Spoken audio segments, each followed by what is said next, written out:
Hello, and welcome to Pay It Forward's Help Yourself by Helping Others podcast.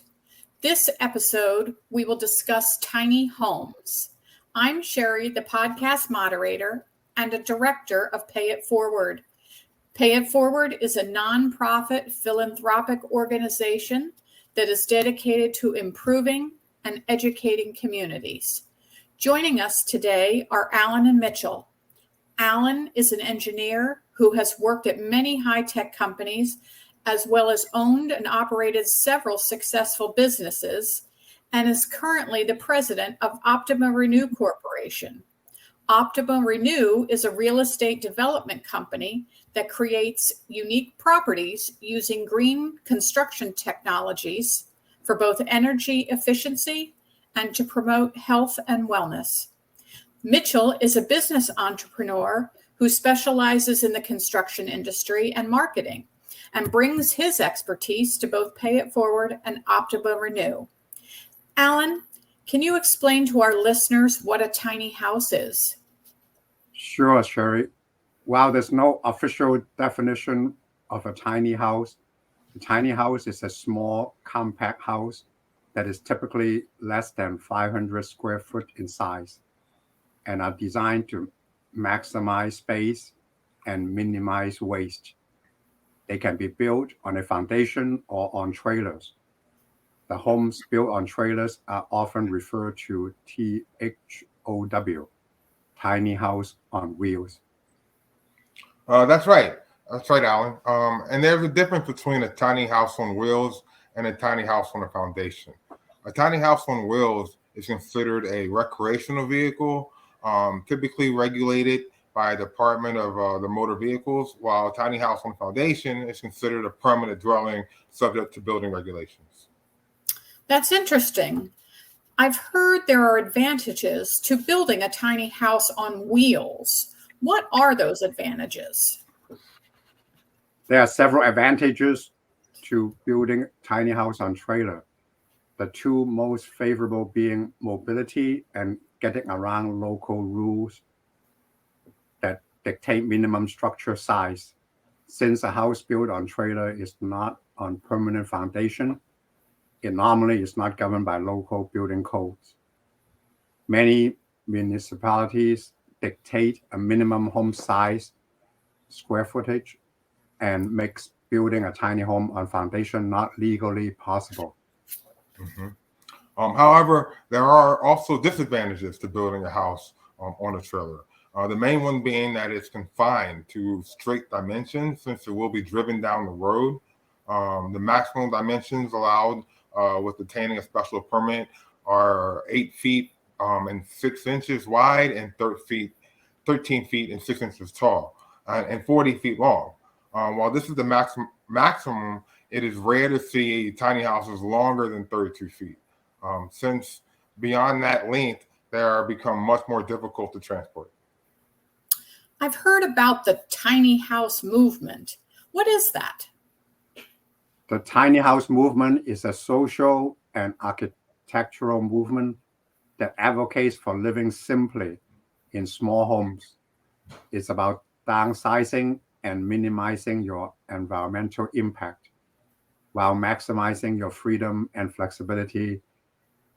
Tiny home enthusiasts said they want to spend less money on rent and mortgages and more on vacations and bucket lists.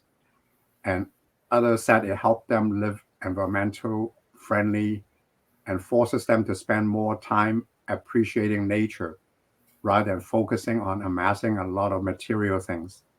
Mm-hmm. And more people are choosing tiny homes because they offer an affordable, sustainable, efficient way of living. A large percentage of people involved in the tiny home movement are do-it-yourselfers, meaning people who are interested in building their own tiny homes. It's an incredibly empowering and fulfilling to construct your own home from the ground up. With that said, as the tiny home movement became more mainstream, more companies are trying to capitalize on the increased demand, offering pre-built and custom homes. But is it legal to build a tiny house? It depends on where you live. some cities and counties have regulations that allow for the construction of tiny homes, while others do not. For example, Florida is kind of a battleground for the tiny house movement, and regulations differ from city to city. No state law regulates tiny house in Florida, which leads to ambiguity and frustration for those who live in them. Some municipalities seems okay with them, while others are more hostile. What are some of the other challenges of living in a tiny home? Probably the biggest challenge that people face with transitioning to a tiny house is finding a legal place to put their home. As Alan mentioned, codes and laws change from state to state, county to county, and even city to city. That doesn't make it easy just to pull in and say, hey, I'm going to buy this property and place my tiny home on it and live a carefree life. Many places will tell you that you cannot live in a vehicle on a property for more than 30 consecutive days because they consider a tiny house an RV. Other challenges include limited space, limited storage, and limited privacy. You have to be very intentional about what you bring into your home and how you want to use your space. Those are good points, Mitchell. Alan, who is joining the tiny house movement? People from all walks of life are joining the tiny house movement. Some people are attracted to the simplicity and minimalism, while others are attracted to the sustainability and our environmental benefits. And the tiny house movement is definitely growing. More and more people are recognizing the benefits of living in a small, sustainable home. And what does a tiny home typically cost? The cost of a tiny house can vary depending on the number of factors, such as size, location, and materials used, and whether it's pre-built or not. But generally speaking, a tiny house can cost anywhere from $10,000 to $150,000. Sherry, have you heard of the Peace tiny home community in Cocoa, Florida? No, I have not. Can you tell us more about it, Mitchell? The Peace tiny home community is a community of 140 parcels for tiny homes located in Brevard County. Brevard County has an online application to register a tiny home on wheels as a primary residence, which has allowed the community to thrive. Each Peace lot has about 5,000 square foot of yard area. Outdoor space is very important when you live in a tiny home.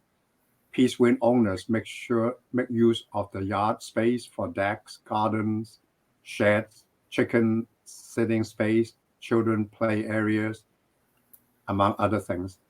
One resident reported that we had to let go of so many material things that we thought were so important, and they absolutely were not. A young family of three that had lived in Peace for a year, they were debt-free in their 400 square foot home. Inside they had 2 loft spaces upstairs for sleeping, a large kitchen, and outdoor space for chickens, and a garden. That sounds great. But what about tiny house regulations in other municipalities in Florida? I've heard they're not all equal. Well, sure. Alachua City, also in Florida, has regulations that require minimum square footage for all homes, which means that tiny homes are not allowed. One tiny home business who had 12 tiny homes on Airbnb is now in legal battle with the city. 2 years ago, when they first began their business, the city's previous building official told them that the tiny homes would be considered RVs and outside of the city's jurisdiction. However, now the city is trying to enforce building codes, despite the Department of Motor Vehicles designing them as RVs, and has effectively destroyed the business. And that's the perfect example of how regulations can either support or hinder the growth of the tiny home movement. Tiny homes advocates nationally are fighting to make statewide laws. In the meantime, tiny homeowners are creatively finding places to put their homes despite zoning and square footage regulations. For instance, certain RV parks can provide loopholes for tiny homes because of old zoning laws.